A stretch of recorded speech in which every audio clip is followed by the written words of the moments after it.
กระทรวงแรงงานและสวัสดิการสังคมจัดปาฐกถาหวนคืนมูลเสื้อวันสำคัญของชาติคือวันสร้างตั้งพรรคประชาชนปฏิบัติลาวครบรอบ 71 ปี และวันนักรบเสียองค์ค่ะและเสียสละชีวิตเพื่อประเทศชาติครบรอบ 80 ปี ที่กระทรวงแรงงานและสวัสดิการสังคมในวันที่ 17 มีนาคม 2026 นี้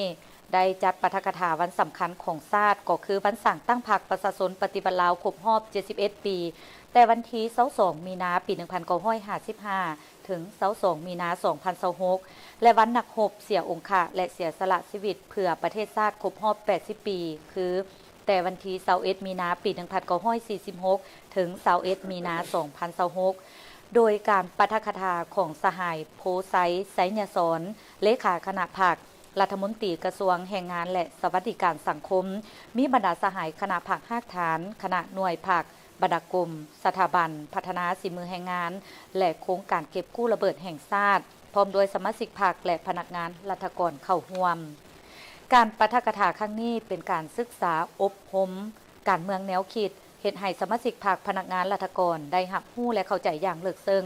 ถึงมูลเสื้ออันดีงามผลงานและไสยสนะอันใหญ่หลวงของพรรคในภารกิจปกปักรักษาและสร้างสรรค์พัฒนาประเทศชาติ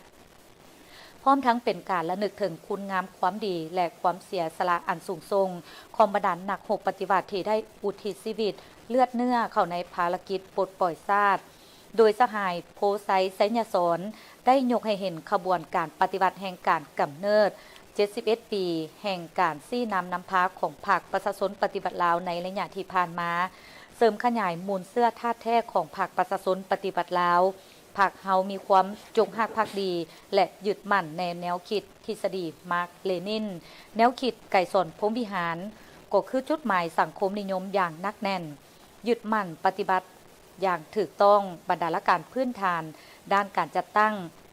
และการเคลื่อนไหวของพรรคนั่นคือหลักการรวมศูนย์ประชาธิปไตย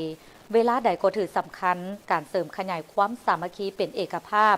บนพื้นฐานแนวทางแผนนโยบายของพรรคได้เป็นเจ้าการปรับปรุงเปลี่ยนแปลงตนเองอยู่เสมอเอาใจใส่บำรุงสร้างฐานแถวสมาชิกพรรคให้มีความเป็นแบบอย่างน้ำหน้าเป็นกำลังแหงสู่โฮบในถูกคงเขตเวียกงานทั้งอยู่ขั้นส่วนกลางและขั้นท้องถิ่นภาคฐานถือความสามารถเป็นสิ่งสำคัญและถือคุณธาตุการเมืองคุณสมบัติศีลธรรมปฏิบัติเป็นสิ่งตัดสินในการเลือกเฟ้นและนำใช้พนักงานสหายโพไซไซญสอนได้ให้เกียรติปาฐกถาวันนักรบเสียองค์ค่ะและเสียสละชีวิตเพื่อประเทศชาติครบรอบ 80 ปี โดยยกให้เห็นประวัติความเป็นมาการกำเนิดบั้นหบป้องกันตัวเมืองท่าแขกสภาพและการก้าเกียมการต่อสู้ต้านพวกลาเมืองขึ้นแบบเก่าอยู่เมืองท่าแขกเหตุการณ์และการต่อสู้อย่างพิละอาจหารของทหารและประชาชนที่เมืองดังกล่าวย้อนการกระทำที่ให้มนุษยธรรมและโหดร้ายป่าเถื่อนของพวกลาเมืองขึ้นแบบเก่าผู้หุกหานในวันที่21 มีนาจึงกลายเป็นวันเครียดแค้นของประชาชนลาวบ้านหบป้องกันตัวเมืองท่าแขกเป็นบ้านหบหนึ่งที่สำคัญที่สุดอยู่ในลาวมันบ่เพียงแต่เป็นวันเครียดแค้นของประชาชนลาวเท่านั้นแต่มันยังแสดงให้เห็นถึงความสามัคคีต่อสู้ด้วยเลือดเนื้อเป็นตายน้ำกันระหว่างสองชาติลาวเวียดนามอ้ายน้องที่เป็นแว่นแย้งอันเลื่อมใสของน้ำใจสู่โฮบอย่างพิละอาจหารบ่ยอมจำนนของกองทัพและประชาชนเมืองท่าแขกก็คือการปัญษาที่เด็ดเดี่ยวเหนียวแน่นของประธานสุภานุวงศ์เป็นผู้นำที่ได้ฝังลึกอยู่ในดวงใจของประชาชนลาวและชาวเวียดนามต่างดาวที่หักชาติสัวกาลนาน